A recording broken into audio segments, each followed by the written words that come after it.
Hello friends, मैं संदीप आप सब लोगों का फिर से एक बार स्वागत करता हूं मेरे इस नई वीडियो में और हमारे यूट्यूब चैनल पे जिसका नाम है द हीलिंग हैंड्स। दोस्तों, आज का वीडियो हमारे नी पेन रिलीफ सीरीज का अगला वीडियो है और आज की वीडियो में हम बात करने वाले हैं नी पेन कॉजेस इन यंग एज। तो गाइज, यहाँ पे जो यंग एज वर्ड है इसको मैंने जानबूझ के डबल अंडरलाइन करके लिखा है और इनवर्टेड कॉमा भी दिया है। इसका रीजन ये है कि आज के वीडियो में जिस टॉपिक के ऊपर हम मेनली बात करने वाले हैं, जो हमारा मेन टॉपिक है, इसी पॉइंट का अराउंड होने वाला है। तो गाइज, ये वीडियो बनाने की जरूरत मुझे इसलिए पड़ी क्योंकि आजकल जितने भी नी पेन के पेशेंट हमारे पास आ रहे हैं उसमें से अगर मैं एज कैटेगरी की बात करूं तो उनका एज ऑलमोस्ट 40 से 50% लोगों का एज 25 से लेके 40 के बीच में। तो गाइज, ये जो यंग एज की अगर मैं बात करूं तो ये एज कैटेगरी अगर मैं पकड़ूं तो ये होने वाली है 25 से लेके 40 के बीच में। तो गाइज, ये वीडियो बनाने की जरूरत मुझे इसलिए पड़ी क्योंकि मैं चाहता था कि ये कॉजेस, जो भी यंग एज में नी पेन के कॉजेस होते हैं, ये मैं आप लोगों के साथ भी शेयर करूं ताकि अगर आपका भी नी पेन हो रहा है और आपका एज 25 से 40 के बीच में, तो ये वीडियो आप लोगों के लिए बहुत ज़्यादा हेल्पफुल होगा। और इस वीडियो को ज़रूर शेयर कीजिए ताकि इस वीडियो की हेल्प से आप लोगों को आपका नी पेन ठीक करने में काफ़ी ज़्यादा हेल्प होगी। तो गाइस, आज इस वीडियो में मैं आप लोगों के साथ ऐसे 5 रीजंस, 5 कॉजेस शेयर करने वाला हूँ जिसकी वजह से काफ़ी बार हमें यंग एज में नी पेन फेस करना पड़ सकता है। बट गाइस, अगर हम नी पेन के रीजंस की बात करेंगे तो अगर हम टेक्निकल बात करेंगे तो उसमें आती है ऑस्टियोआर्थराइटिस की वजह से नी पेन होता है, पटेलोफेमोरल सिंड्रोम की वजह से नी पेन होता है, अगर IT बैंड सिंड्रोम है उसकी वजह से भी हो सकता है, या फिर अगर आपके नी में कुछ ACL लिगामेंट इंजरी हुई या जो भी लिगामेंटल इंजरी होती है उसकी वजह से भी हमें नी पेन हो सकता है। बट गाइज, ये सारे हो गए टेक्निकल प्रॉब्लम। इसके रिलेटेड ऑलरेडी मैंने एक वीडियो बनाया है और उसका लिंक मैंने नीचे डिस्क्रिप्शन बॉक्स में दे दिया है। अगर आपको उसकी पूरी जानकारी चाहिए तो आप वो वीडियो जाके जरूर देखिए। बट गाइज, आज मैं जो कॉजेस आपको बताने वाला हूँ ये टेक्निकल कॉजेस नहीं होने वाले। अगर टेक्निकल कॉजेस से एक स्टेप हम पीछे आए तो क्या ऐसे रीजंस होते हैं, क्या ऐसे कॉजेस होते हैं जिसकी वजह से यंग एज में हम लोगों को ये सारे पटेलोफेमोरल सिंड्रोम या जो भी नी पेन के कॉजेस होते हैं वो फेस करने पड़ते हैं। तो गाइज, वीडियो को पूरा देखिए क्योंकि अगर आपका भी नी पेन अभी हो रहा है और आपकी एज 25 से 40 के बीच में है तो ये वीडियो आप लोगों के लिए बहुत हेल्पफुल होगा। इस वीडियो को शेयर भी जरूर कीजिए। तो गाइस, चलते और देखते हैं ऐसे कौन से 5 कॉजेस है जिसकी वजह से यंग एज में हमें नी पेन फेस करना पड़ सकता है। तो गाइस, हमारे नी पेन का सबसे पहला कॉज है ओवरयूज ऑफ नी जॉइंट। अब ये ओवरयूज क्या होता है, नी जॉइंट का हम कैसे ओवरयूज कर लेते हैं? तो गाइज, आप देख रहे होंगे यंग जनरेशन में आजकल फिटनेस का क्रेज बहुत ज्यादा बढ़ चुका है। अब अगर हम फिटनेस की बात करेंगे तो उसमें 2 कैटेगरी के लोग हमें जनरल देखने को मिलते हैं। एक होता है जो लोग वेट लिफ्टिंग करना पसंद करते हैं इसलिए वो जिम जाना प्रेफर करते हैं। सेकंड कैटेगरी आती है जिन लोगों को जिम जाने में टाइम नहीं मिलता या उनको वेट लिफ्टिंग पसंद नहीं, वो लोग आउटडोर एक्टिविटी पसंद करते हैं जिसमें आता है मोस्टली साइकिलिंग और रनिंग। ठीक है, अब क्या हो रहा है कि अगर हम पहले कैटेगरी की बात करेंगे, जिम जाने वाले लोगों की बात करेंगे, तो हो क्या रहा है गाइस, लोग जब भी जिम ज्वाइन करते हैं तो वहाँ पे किसी बॉडी बिल्डर होते हैं या फिर कोई पुराने लोग होते हैं जो काफ़ी दिन से एक्सरसाइज करते हैं, एक तो उनको फॉलो करने लग जाते हैं या फिर कहीं भी कुछ भी वीडियो देख लेते हैं और उस वीडियो को फॉलो करने लग जाते हैं। बट गाइज, हम हमारे बॉडी को समझना बहुत इंपॉर्टेंट होता है। हम कोई भी फिटनेस एक्टिविटी शुरू करते हैं तो हमारे बॉडी को उसकी आदत लगने के लिए कम से कम 21 डेज चाहिए होते हैं। आप अगर कल तक कुछ नहीं कर रहे थे और एकदम से उठ के आज जिम ज्वाइन कर रहे हो या फिर रनिंग शुरू किया, साइकिलिंग शुरू किया और इंस्टेंटली अगर आप अपने नी जॉइंट का स्पेशली बहुत ज्यादा ओवरयूज करने लगे तो उस केस में काफी बार आपको नी पेन होने के चांसेस बढ़ जाते हैं। अब जिम में होता क्या है, जनरली लोग जब स्क्वाट्स करते तो काफी आपने देखा होगा कि वो बहुत ज्यादा वेट लगा के स्क्वाट्स करने की कोशिश करते। गाइज, हमारा नी जॉइंट होता है हमारा वेट बेयरिंग जॉइंट। अगर आपका नी जॉइंट का एक स्पेशल पर्पज होता है कि आपके बॉडी का जितना भी वेट होता है उसको कैरी करना, उसको सेफ वे में रखना। बट अगर आप इमेजिन करो आपके नी जॉइंट की अगर कैपेसिटी 50 किलो या फिर 80 किलो का आपका बॉडी वेट बेयर करने की है और उसके ऊपर आप 200 किलो या फिर 150 किलो का वेट लगा के स्क्वाट्स कर रहे हो तो उस नी जॉइंट के ऊपर कितना प्रेशर आता होगा। तो सबसे पहली गलती हम ये करते कि हमारे बॉडी को बिल्कुल टाइम नहीं देते कि हमारी बॉडी धीरे धीरे प्रिपेयर हो जाए वेट उठाने के लिए और एकदम से हम जाके बार से या फिर डंबल से हेवी स्क्वाट्स या फिर लंज जैसे या फिर जो भी लेग के एक्सरसाइज आते उसको परफॉर्म करना शुरू कर देते। गाइज, ये सारे एक्सरसाइजेस बहुत इंपॉर्टेंट होते हैं, that is very important thing. मतलब एक्सरसाइज करना चाहिए, बट सबसे बड़ी गलती हम करते कि हम हमारे बॉडी को समझने के लिए बिल्कुल टाइम नहीं देते। हम क्या करते, आज जिम शुरू किया, 2 या 3 महीने एकदम हमें लगता है कि हमारी बॉडी बननी चाहिए, बट गाइज ऐसा नहीं होता। बॉडी को टाइम लगता है, आप उसको थोड़ा टाइम दे दो। धीरे धीरे अगर आप आपके बॉडी का यूज करना शुरू करोगे तो धीरे धीरे आपके बॉडी में प्रोग्रेशन होगे, आपकी बॉडी उतना रिस्पॉन्स करने लगेगी, और जो भी आगे जाके हमें इंजरी होने के चांसेस होते हैं वो एकदम से निकल जाते हैं।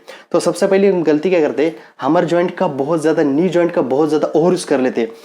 अगर आप काफी ज्यादा हेवी पाउंडेज के साथ स्क्वाट्स कर रहे हो तो उसकी वजह से आपके नी के रिलेटेड जो भी लिगामेंट होते हैं, जो भी मसल्स होते हैं, जो भी टेंडन होते हैं, उसके ऊपर बहुत ज़्यादा प्रेशर आता है और आपका नी जॉइंट उतना प्रेशर लेने के लिए कैपेबल नहीं होता। इसलिए काफ़ी बार लोगों को जिम में ड्यूरिंग स्क्वाट्स, हेवी स्क्वाट्स, काफ़ी बार लोगों को नी इंजरी होने के चांसेस होते हैं। और आपने देखा भी होगा कि अगर आपने अपने बॉडी को बहुत ज़्यादा ओवर यूज कर लिया तो आपको काफ़ी बार नी इंजरी होने के चांसेस बढ़ जाते हैं, स्पेशली यंग एज में। अगर हम रनिंग की बात करेंगे, साइकिलिंग की बात करेंगे, अगेन सेम प्रिंसिपल जो मैंने अभी जिम के रिलेटेड बताया, ये यही पे अप्लाई होता है। गाइस, अगर आपको आदत नहीं है, आप क्या करो, इनिशियली थोड़ा थोड़ा शुरू करो, 1 किलोमीटर, 2 किलोमीटर, 3 किलोमीटर। जो भी मैराथन रनर्स आप देख रहे होंगे वो काफ़ी दिन तक प्रैक्टिस करते हैं, उतना अपने बॉडी को यूज टू कर लेते हैं। उसके पीछे उतने सारे रीजंस होते हैं, उनका वार्म अप अच्छा होता है, स्ट्रेचेस अच्छे होते हैं, देन तब जाके वो 50 किलोमीटर, 60 किलोमीटर भागना शुरू कर देते। बट अगर आप सोचोगे कि मैं आज शुरू किया और 8 दिन में मैंने 15 किलोमीटर, 20 किलोमीटर भागना चाहिए, तो अगेन आप क्या कर रहे हो, आपके ज्वाइंट का ओवर यूज कर रहे हो। इसकी वजह से आपको काफ़ी बार नी पेन हो सकता है। तो गाइज, और एक चीज़ आती है, मैंने काफ़ी बार देखा है, कोई भी स्पोर्ट्स एक्टिविटी हो, कोई भी जिम एक्टिविटी हो, लोग उसमें क्या करते हैं, वार्म अप जो होता है इनिशियल, जो हमें एक्सरसाइज से पहले करना होता है, उसको बिल्कुल फोकस नहीं करते। जो हमारा मेन जोन होता है, मेन एक्सरसाइज होती है, उसमें बहुत ज़्यादा फोकस करते हैं। और उसके बाद जो आता है हमारा third category, third part of exercise, वो होता है स्ट्रेचेस, कूल डाउन। तो जनरली होता है कि वार्म अप और स्ट्रेचेस हमेशा अवॉइड किए जाते, मेन जोन के ऊपर लोग बहुत ज़्यादा काम करते हैं। आप क्या करते हो, 2-2 घंटे के लिए हेवी लिफ्टिंग करते हो या फिर 20-20, 25-25 किलोमीटर भागते हो, बट आपके पास बिल्कुल टाइम नहीं होता जो वार्म अप के लिए देना चाहिए और स्ट्रेचेस के लिए देना चाहिए। अब इसकी वजह से क्या प्रॉब्लम होती है, आगे के रीजन में हम डिस्कस करेंगे। तो गाइज, आपका जो भी एक्सरसाइज पैटर्न रहेगा वो हमेशा नॉर्मल रहेगा, मतलब आपको वार्म अप अच्छे से करना है, एक्सरसाइज अच्छे से करनी है और स्ट्रेचेस भी अच्छे से करने हैं, और आपके ज्वाइंट का एकदम से ओवर यूज नहीं करना। अगर आप ऐसा करोगे तो आपको नी पेन जरूर हो सकता है। तो हमारा सबसे पहला रीजन होता है ओवर यूज। तो आपको आपके नी ज्वाइंट का ख्याल रख के, सारी चीज़ों का ख्याल रख के धीरे धीरे कोई भी एक्सरसाइज को बढ़ाते जाना है, एक दिन में नहीं बढ़ाना, और आपके ज्वाइंट को हेल्दी रखना है। तो गाइस, हमारे नी पेन का जो सेकंड रीजन है वो है रॉन्ग एक्सरसाइजेस। तो ऑलरेडी मैंने काफ़ी इसमें जो हम डिस्कस करने वाले ऑलरेडी मैंने इस वाले पॉइंट में बता दिया है। अब स्पेशली इसका अगर मैं मीनिंग आपको बताना चाहूँ तो काफ़ी बार मैंने जैसे बोला कि लोग किसी को भी अगर फॉलो करते तो उससे पहले हमें हमारा बॉडी टाइप समझना बहुत इंपॉर्टेंट होता है। हमारे बॉडी का अगर आप ओबेज हो, आपका ओवरवेट है, तो आप वैसे स्क्वाट्स या वैसे रनिंग एक्टिविटी या वैसे एक्सरसाइज फॉलो नहीं कर सकते जो एक फिटनेस मॉडल कर रहा है। तो गाइस, पहले अपने बॉडी को समझ लीजिए। और दूसरी चीज़, जब भी आप जिम में जाते हो या फिर कोई भी फिटनेस एक्टिविटी शुरू कर देते हो तो आपका पोस्चर ड्यूरिंग एक्सरसाइज सही होना बहुत ज़्यादा इंपॉर्टेंट होता है। अगर आप अपने बॉडी के ऊपर, ठीक है, मान लिया कि आपने ओवर यूज़ नहीं कर रहे हो ज्वाइंट का, आप एकदम लिमिटेड एक्सरसाइज कर रहे हो, जितना रिक्वायर्ड है उतना ही कर रहे हो, बट अगर आपका एक्सरसाइज पैटर्न गलत वे में जा रहा है, अगर आप स्क्वाट्स कर रहे हो, स्क्वाट्स का बेसिक फंडा ये होता है कि अगर आप स्क्वाट्स कर रहे हो स्पेशली, तो आपके जो नीज होते हैं वो नी आपके टो के आगे नहीं जानी चाहिए, ठीक है। अगर आपके नी टो के आगे बहुत ज़्यादा जा रहे हैं तो आपका पूरा स्क्वाट्स का, आपके बॉडी का, आपके जो वेट आपके ऊपर होता है, सारा वेट आपके सीधा नी जॉइंट के ऊपर आता है। अभी बार बार मैं स्क्वाट्स इसलिए बोल रहा हूँ गाइस, क्योंकि स्क्वाट्स सब लोगों की बहुत फेवरेट एक्सरसाइज होती है, और वही बहुत टाइम स्क्वाट्स में बहुत बार गलतियां होने की वजह से काफ़ी लोगों को नी पेन होने के चांसेस मैंने देखे हैं, ठीक है। अब क्या होता है, जब भी हम कोई रॉन्ग एक्सरसाइज कर लेते तो उसकी वजह से हमारे जो भी मसल्स होते हैं उनका जो यूज होता है ड्यूरिंग दैट एक्सरसाइज वो इम्बैलेंस हो जाता है। कुछ मसल ग्रुप बहुत ज़्यादा ओवर यूज हो जाता है, कुछ मसल ग्रुप बिल्कुल यूज नहीं होता। तो इसके इम्बैलेंस की वजह से काफ़ी बार अगर रॉन्ग एक्सरसाइज कर रहे हैं तो कभी कभी नी के ऊपर बहुत ज़्यादा प्रेशर बढ़ जाता है, और उसकी वजह से भी हमें नी पेन होने के चांसेस बहुत देखे जाते हैं। अगर मैं रनिंग की बात करूँ, मैराथन रनर्स की या फिर किसी भी रनिंग एक्टिविटी की, साइकिलिंग की बात करूँ, तो काफ़ी बार रनिंग जो करते हैं लोग, रनिंग करते हैं, तो उस केस में भी उनका रनिंग करने का जो भी स्टाइल होता है वो काफ़ी बार गलत होता है, वो गलत वे में रनिंग करते हैं। इसलिए जो भी प्रेशर उनका बॉडी पे डिस्ट्रीब्यूट डिस्ट्रीब्यूट होना चाहिए ड्यूरिंग रनिंग, पूरे लेग्स मसल के ऊपर डिस्ट्रीब्यूट होना चाहिए, वो नहीं हो पाता और वो बस नी के ऊपर आता जाता है। तो जो रनर्स होते हैं वो भी काफ़ी कंप्लेंट करते हैं, स्पेशली न्यू रनर्स, क्योंकि उनको रनिंग की टेक्निक्स काफ़ी बार पता नहीं होती। तो मेरा सजेशन ये रहेगा कि जो भी ओल्ड रनर्स है, जो मैराथन बहुत बार भाग चुके हैं, जिनको काफ़ी ज़्यादा एक्सपीरियंस है, तो आप उन लोगों के ज़रूर कंसल्ट कीजिए, उनसे टेक्निक सीखिए, तब जाके आपका जो भी रनिंग का परफॉर्मेंस है धीरे धीरे अपने आप बढ़ेगा। तो गाइज सेकंड गलती हम करते हैं रॉन्ग एक्सरसाइज। तो कभी भी रॉन्ग एक्सरसाइज मत कीजिए। अगर आपको कंफ्यूजन है तो किसी भी एक्सपर्ट के साथ आप डिस्कस कर सकते हो, उनका व्यू, उनका सजेशन ले सकते हो। तो गाइज हमारे नी पेन का जो थर्ड रीजन है वो है ओवरवेट। अब ये तो काफ़ी कॉमन रीज़न है, इसके बारे में आप लोगों को भी पता होगा कि जब भी हमारी बॉडी अगर ओवरवेट होती है, अगर हमारा वेट आइडियल वेट से बहुत ज़्यादा बढ़ जाता है, तो बाय डिफ़ॉल्ट हमारे नी जॉइंट के ऊपर स्पेशली बहुत ज़्यादा वेट बढ़ता है। गाइज इसमें क्या होता है, हमारा जो नी जॉइंट होता है वो एक तो वेट बेरिंग जॉइंट होता है। जितने भी हमारे बॉडी का वेट होता है वो सीधा डिस्ट्रीब्यूट होता है हमारे नी के ऊपर।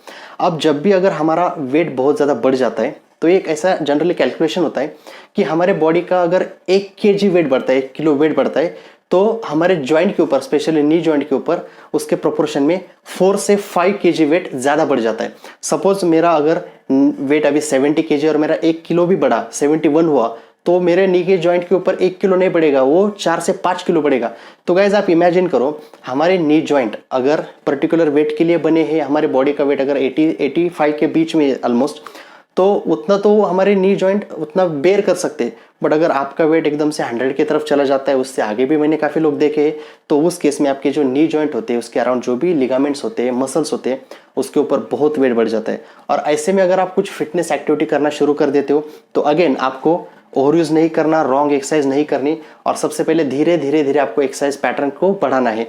तो गाइज काफ़ी लोगों को ओवरवेट जो लोग होते हैं, उनको वेट करने के चक्कर में वो क्या करते हैं, एकदम से रनिंग शुरू कर देते हैं, इंटेंसिटी बढ़ा देते हैं एक्सरसाइज के, तो इसलिए काफ़ी लोगों को नी पेन शुरू हो जाता है और फिर उनको अपना एक्सरसाइज रोकना पड़ता है। तो गाइज ये जो तीसरा रीज़न होता है, ये तो हमारे हाथ में होता है, इसको हम कम कर सकते हैं। और इसको जैसे हमारा वेट कम होगा तो बाय डिफॉल्ट हमारे नी जॉइंट के ऊपर जो प्रेशर है वो कम हो जाएगा और आपका नी पेन कम हो जाएगा। तो गाइज चलते हमारे फोर्थ रीज़न की तरफ, वो है इनएक्टिव लाइफस्टाइल। अब मैंने काफ़ी लोग ऐसे देखे बहुत ज़्यादा हाइपर एक्टिव होते और काफ़ी लोग ऐसे देखे जो बिल्कुल एक्टिव नहीं होते। तो दोनों केस में आपको नी पेन हो सकता है। अगर हम हाइपर एक्टिव लोगों की बात करेंगे तो ओवरयूज कर लेते, बहुत ज़्यादा एक्सरसाइज कर लेते, उससे भी नी पेन होता है। सेकंड आते हैं इनएक्टिव लोग। इससे भी क्या होता है गाइस, जो लोग अपने लाइफस्टाइल में बिल्कुल इनएक्टिव होते हैं, जो बिल्कुल मूवमेंट नहीं करते, एक्सरसाइज नहीं करते, कुछ भी नहीं करते, तो जो उनके नी जॉइंट के अराउंड जो मसल्स होते हैं, जो नी जॉइंट को स्टेबिलिटी देने का काम करते हैं, क्वाड्रिसेप मसल हो गए, हैमस्ट्रिंग के मसल हो गए, काफ मसल हो गए, तो इनमें बिल्कुल स्ट्रेंथ नहीं बढ़ता। आपके जॉइंट अगर आपको हेल्दी चाहिए तो आपके मसल का स्ट्रेंथ होना बहुत इंपॉर्टेंट है, साथ ही में आपके मसल उतने फ्लेक्सिबल होना बहुत इंपॉर्टेंट है। तो जनरली होता है कि हमारे जो क्वाड्रिसेप मसल है वो डे बाय डे वीक बनते जाते, हमारे हैमस्ट्रिंग के muscle day by day tight बनते जाते, और जब भी इनमें इम्बैलेंस होता है तो उसकी वजह से 90% केसेस मैंने ऐसे देखे कि ओनली मसल इम्बैलेंस की वजह से उनको नी पेन हो रहा है, और उसका रीजन होता है इनएक्टिव लाइफस्टाइल। आपको बेसिक एक्सरसाइज करने पड़ेंगे। जितना बेसिक एक्सरसाइजेस फॉलो करोगे, चाहे आप जिम में करो, घर पे करो, आउटडोर करो, कहीं भी करो, बट जितना आप अपने जॉइंट को मूव करोगे, उसको मूवमेंट में रखोगे, उतना वो जॉइंट हेल्दी रहेगा और उतना आपका नी पेन नहीं होगा। तो गाइस अब हम देखते हैं हमारा फिफ्थ और लास्ट पॉइंट जो होता है हमारे नी पेन का कॉज, वो है रॉन्ग पोस्चर। स्पेशली मेरा ये पोस्चर बहुत इंपॉर्टेंट और मेरा फेवरेट टॉपिक है, क्योंकि गाइस जो भी हमारी ह्यूमन बॉडी में जितने भी मसल पेन होते हैं, जॉइंट पेन होते हैं, उसके पीछे 90% रीजन होता है हमारा रॉन्ग पोस्चर। जब भी हमारा पोस्चर अगर गड़बड़ हो जाता है तो मसल में इम्बैलेंस हो सकता है, जैसे कुछ मसल टाइट बन जाते हैं, कुछ वीक बन जाते हैं। सेकंड थिंग, आपने काफ़ी बार देखा होगा लोग जब चेयर पे बैठते हैं तो एक पैर को दूसरे के ऊपर डाल के बैठते हैं। अब ये रॉन्ग पोस्चर हो गया। या फिर काफ़ी बार आपने देखा होगा अगर चेयर के ऊपर बैठते हैं तो काफ़ी देर तक उसी पोजीशन में बैठे रहते हैं। तो क्या होता है, जो स्पेशल आईटी क्राउड होता है, आईटी पीपल होते हैं, वो अगर वर्क फ्रॉम होम कर रहे हैं या फिर कहीं भी बैठने का उनका काम ज़्यादा होता है, तो उस केस में वो 2 घंटे 3 घंटे का अपने नी को फ्लेक्स पोजीशन में रखते हैं। जितना आप उसको फ्लेक्शन में रखोगे उतना आपके जो भी हैमस्ट्रिंग होते हैं वो टाइट होना शुरू हो जाते हैं, और जैसे जैसे मसल में इम्बैलेंस होता है, टाइटनेस बढ़ जाता है, तो वो रीज़न होता है हमारे नी पेन का। तो अगर पोस्चर का अगर मैं पॉइंट स्पेशली बताऊँ तो वो इसमें भी आ जाता है रॉन्ग एक्सरसाइज में। अगेन पोस्चर मैंने जैसे इसमें बोला था कि जैसे एक्सरसाइज हम रॉन्ग करते हैं, एक्सरसाइजेस के टाइम हमारा पोस्चर गलत हो जाता है, तो वो भी हमारे नी पेन का कॉज होता है। तो गाइस ये जो पोस्चर है ना, ये बहुत इंपॉर्टेंट है। अगर आपको आपके जॉइंट, आपके मसल्स हेल्दी चाहिए तो आप 99 या 100% आपके पोस्चर के ऊपर ध्यान दीजिए। जितना आप पोस्चर अच्छा रखोगे, आपके सारे बॉडी पेन, चाहे फिर वो शोल्डर पेन हो, नेक पेन हो, बैक पेन हो या फिर नी पेन हो, तो उनमें 99% ये पेन होने के चांसेस निकल जाते हैं। जितना भी मैंने आज तक लोग देखे पेन के साथ हमारे पास आते हैं ट्रीटमेंट के लिए, उनमें सब लोगों का पोस्चर ऑलमोस्ट गड़बड़ हो चुका होता है। ठीक है, तो इसलिए पोस्चर बहुत इंपॉर्टेंट है। पोस्चर के ऊपर ध्यान रखिए और अपने बॉडी को, अपने जॉइंट्स को हेल्दी रखिए। तो गाइज आई होप जो भी मैंने आज आपको ये 5 पॉइंट्स बताए, ये सारे पॉइंट्स इतने ज्यादा कॉमन होते हैं कि डे टू डे लाइफ में हमारे इसके ऊपर बिल्कुल ध्यान नहीं जाता, फोकस नहीं जाता, और एकदम से हमें जब नी पेन शुरू हो जाता है तो हम डॉक्टर के पास भागते हैं या फिर थेरेपिस्ट के पास भागते हैं या फिर उसके लिए ट्रीटमेंट शुरू कर देते। बट गाइज अगर आपका नी पेन अगर हो रहा है तो उसके लिए भी मैंने काफी सारे वीडियो बना के चैनल पे अपलोड कर दिए हैं। उसमें मैंने बहुत अच्छे अच्छे एक्सरसाइजेस भी बताए। आप उस वीडियो को जरूर देखिए ताकि आपका भी नी पेन ठीक हो सके। और स्पेशली ये जो 5 पॉइंट, इसके ऊपर जरूर ध्यान दीजिए। ये बहुत बेसिक पॉइंट है गाइज, सारे हमारे हाथ में होते हैं। तो नी पेन होने का जो भी रीजन होता है वो हमारे हाथ में होता है। अगर हमने ये सारे पॉइंट को कवर कर लिया, इसको फॉलो किया, अपना नी पेन किस वजह से हो रहा है, उसके पीछे इनमें से कौन सा रीजन रिस्पॉन्सिबल है, उसको अगर ढूंढ लिया तो आपका नी पेन ठीक हो सकता है। तो गाइज इस वीडियो को जरूर शेयर कीजिए अपने पूरे यंग जनरेशन में। जो भी हमारे 25 से लेकर 40 कैटेगरी के लोग हैं, उनमें पूरा वीडियो को वायरल कर दीजिए, ताकि जिन लोगों को नी पेन हो रहा है या होना शुरू हो गया है या फिर जिनको नी पेन नहीं चाहिए, सब लोगों के लिए वीडियो बहुत इंपॉर्टेंट है। तो गाइज आई होप ये वीडियो आपको बहुत ज्यादा पसंद आया होगा, और मिलते हैं अगले वीडियो में ऐसे किसी नए टॉपिक के साथ। तब तक के लिए टेक केयर।